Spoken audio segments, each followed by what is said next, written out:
Hello guys, this is Abhay Agarwal. अपन करेंगे question number 47 chapter number 8 work power energy की exercise का। A block of mass m sliding on a smooth horizontal surface with velocity v meets a long horizontal spring fixed at one end and having a spring constant k as shown in the figure. तो ये एक spring है ना, जिसका spring constant k है। अभी ये relax position में है ना, और एक m मास v वेलोसिटी के साथ इस स्प्रिंग को अप्रोच कर रहा है। और ये जो सरफेस है नीचे, ये कैसा है, स्मूथ है।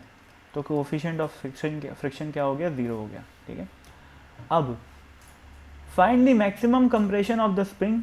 तो भाई maximum compression of the spring पूछा है, तो क्या होगा जब ये ब्लॉक स्प्रिंग से टकराएगा, है ना। तो ब्लॉक की वेलोसिटी इस साइड में है, राइट साइड में, तो ये स्प्रिंग को कंप्रेस करेगा। स्प्रिंग को कंप्रेस करेगा तो क्या होगा, स्प्रिंग इस पर एक कंप्रेसिव फोर्स लगाएगी लेफ्ट साइड में। तो फाइनली ये ब्लॉक जाके कहीं पर रुक जाएगा। ठीक है, मान लेते हैं वो यहाँ पर रुक गया। ठीक है, तो स्प्रिंग ऑब्वियसली यहाँ पर कंप्रेस हो गई, और जब वो ब्लॉक रुक गया तब स्प्रिंग की जो स्प्रिंग का जो स्टेटस है वो क्या है, मैक्सिमम कंप्रेशन वाला। ठीक है, जब ब्लॉक यहाँ पर जाके रुक जाएगा तो स्प्रिंग अपनी मैक्सिमम कंप्रेशन वाली पोजीशन में आ जाएगी। ठीक है, अब मैं ऐसा अज्यूम कर लेता हूँ कि ये जो मैक्सिमम कंप्रेशन है वो है x। ठीक है, यानी कि यहाँ से लेकर यहाँ तक का जो कंप्रेशन आया स्प्रिंग में वो आया x। ठीक है, अब x को अपने को निकालना है। ठीक है, कैसे निकाला जाए भाई, देखेंगे।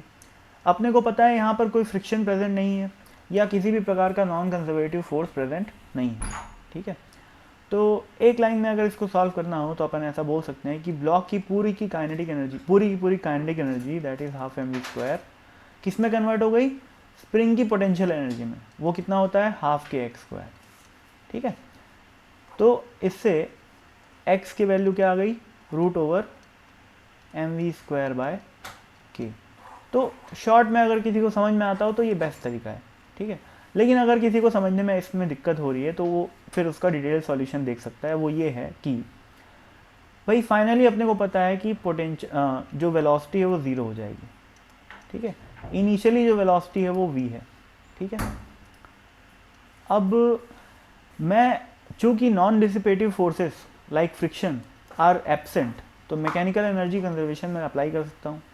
ठीक है, तो मैं क्या लिखूँगा, you I plus K I is equal to U F plus K F, यानी कि final potential energy plus final kinetic energy is equal to final initial potential energy plus initial kinetic energy. ठीक है, अब gravity तो यहाँ पर भाई gravitational potential energy में कोई चेंज नहीं आएगा क्योंकि इस ब्लॉक का हॉरिजॉन्टल लेवल सेम है। तो यहाँ पर जब मैं पोटेंशियल एनर्जी की बात कर रहा हूँ, इनिशियल और फाइनल, तो मैं स्प्रिंग पोटेंशियल एनर्जी की बात कर रहा हूँ। ठीक है, अब इसको मैं इनिशियल इंसिडेंट बोल देता हूँ और इसको मैं फाइनल इंसिडेंट मतलब इंस्टेंट बोल देता हूँ। ये इनिशियल इंस्टेंट है और ये फाइनल इंस्टेंट है। ठीक है, इनिशियली ब्लॉक की जो काइनेटिक एनर्जी हो जाएगी वो हो जाएगी half M V square. Spring की इनिशियली पोटेंशियल एनर्जी क्या हो जाएगी, 0। क्यों 0, क्योंकि इनिशियली स्प्रिंग अपनी रिलैक्स पोजीशन में है। ठीक है, is equal to final potential energy of the spring कितनी आ जाएगी, हाफ के एक्स स्क्वायर। ठीक है, हाफ के x square plus final kinetic energy of the block क्या हो जाएगा, 0, क्योंकि फाइनली ब्लॉक स्टॉप हो गया है। ठीक है, तो 0 आ गया। तो इससे भी देखो भाई सेम इक्वेशन बन रही है जो अपन यहाँ पर बनाए थे। ठीक है ना, तो फिर से ये हाफ हाफ कट गया और x की वैल्यू आ गई root over M V square by K, जो कि इस क्वेश्चन का आंसर है। ठीक है भाई, तो ये तो हो गया भाई पहला पार्ट। अब इसमें एक चीज़ और पूछा हुआ है कि will the velocity of the block be same as v when it comes back to the original position shown. देखो भाई मैकेनिकल एनर्जी कंजर्व है, अपने को पता है। ठीक है, अब इन सबको मिटा देते हैं अपन, इन सबका कोई काम नहीं है।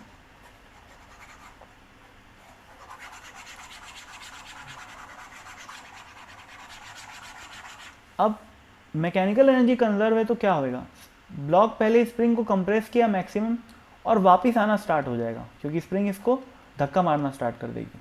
तो होगा क्या कि ब्लॉक वापस से इस डायरेक्शन में मूव करना स्टार्ट कर देगा, और जब वो यहाँ पर आएगा, सोचो वापस घूम के ऐसे गया फिर ऐसे वापस आया।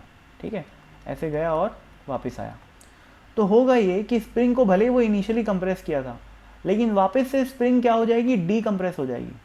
इसका मतलब अपनी नेचुरल लेंथ में आ जाएगी, यानी कि स्प्रिंग में आप फाइनली जब ब्लॉक यहाँ पर आ गया, ठीक है, स्प्रिंग को छोड़ के यहाँ पर आ गया, तो स्प्रिंग कंप्रेस्ड नहीं रहेगी। इसका मतलब स्प्रिंग में कोई पोटेंशियल एनर्जी स्टोर्ड नहीं है। तो भाई चूंकि मैकेनिकल एनर्जी कंजर्व्ड है, तो जिस वेलोसिटी से ब्लॉक, जिस स्पीड से ब्लॉक राइट साइड जा रहा था, उसी स्पीड से ब्लॉक लेफ्ट साइड भी जाएगा। पर बात यह है कि स्पीड सेम रहेगी, ठीक है ना, लेकिन स्पीड का डायरेक्शन बदल जाएगा, इसी वजह से वेलोसिटी जो है वो सेम नहीं रहेगी। जाते समय वेलोसिटी है वी आई कैप और आते समय है वी माइनस आई कैप, ठीक है ना, इसलिए वेलोसिटी अलग अलग आ जाएगी। पर इसी क्वेश्चन में अगर पूछता कि will the speed of the block be same, तब ये इसका आंसर येस हो जाता, ठीक है ना, लेकिन फिलहाल इसका आंसर क्या है, नो। ठीक है भाई, तो I hope this question was clear to you. Thank you so much for listening, bye.